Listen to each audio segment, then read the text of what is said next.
Assalamualaikum warahmatullahi wabarakatuh. Kembali lagi dengan saya, Ahmad Fauzan Fatoni, dari Prodi Administrasi Publik Angkatan 2020.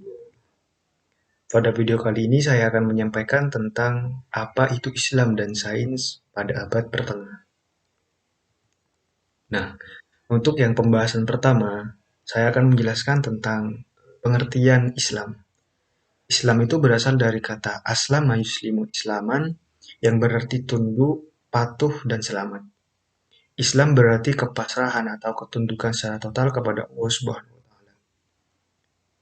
Orang yang beragama Islam berarti ia pasrah dan tunduk dan patuh terhadap ajaran-ajaran Islam. Seorang Muslim yang baik berarti juga harus mampu menyelamatkan diri sendiri, juga menyelamatkan orang lain. Tidak cukup selamat, tetapi juga menyelamatkan.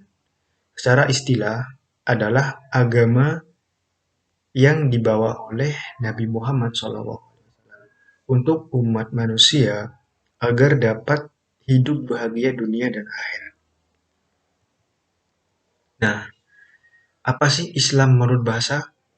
Jadi saya mendapat kesimpulan dari beberapa referensi bahwa Islam menurut bahasa itu memiliki beberapa arti. Dalam bahasa Arab, Islam merupakan masdar dari kata Islama yuslimu islaman yang sebelumnya saya jelaskan, yang artinya itu taat, tunduk, patuh, dan berserah diri kepada Allah.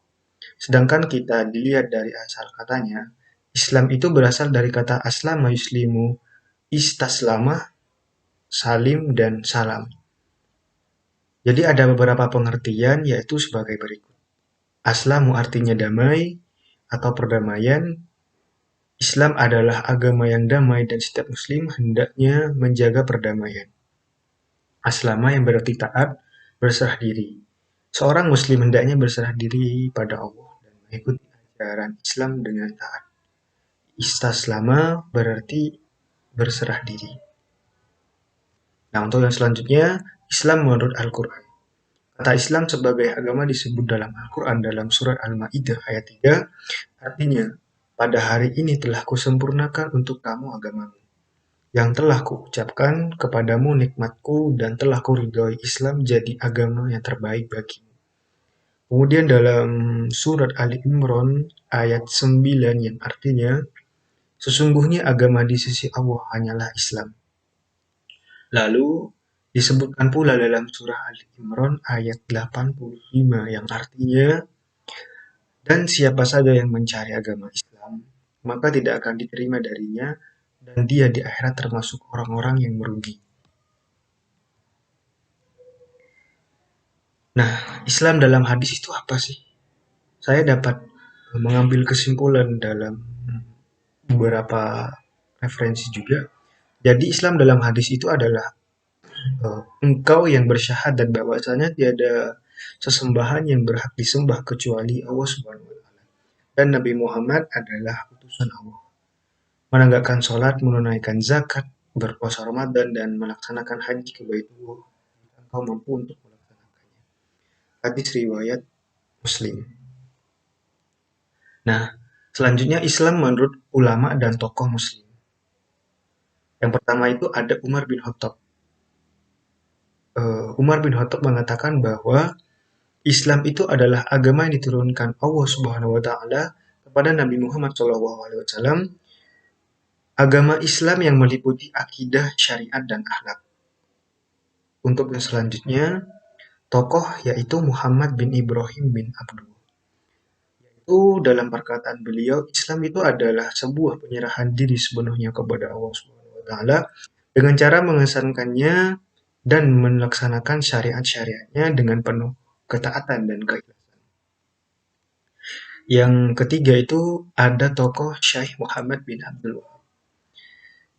Beliau berkata bahwa Islam itu adalah berserah diri kepada Allah Subhanahu wa Ta'ala dengan mengesankannya, tunduk serta patuh kepadanya, dengan melakukan ketaatan dan berlepas diri dari perbuatan syirik serta para pelakunya.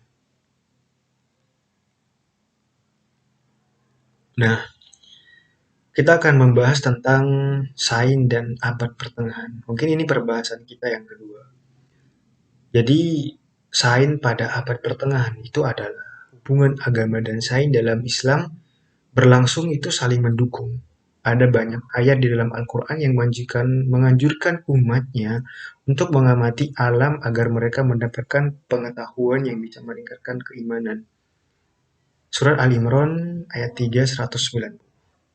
Sejarah Islam pada abad pertengahan membuktikan hal itu. Pada saat itu juga, setelah keruntuhan kerajaan-kerajaan kuno terakhir seperti Romawi dan Persia, umat Islam mencapai kejayaan peradaban yang menurut buku apa ya?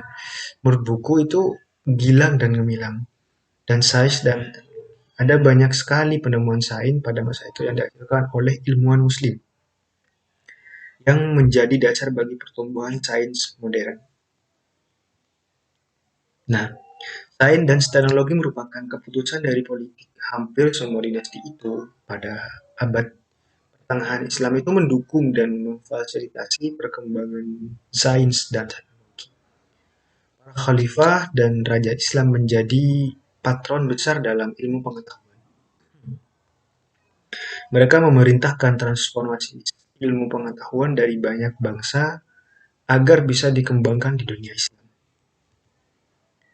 Nah, mungkin ada beberapa faktor pendorong kemajuan sains dan teknologi di dunia Islam pada abad pertengahan.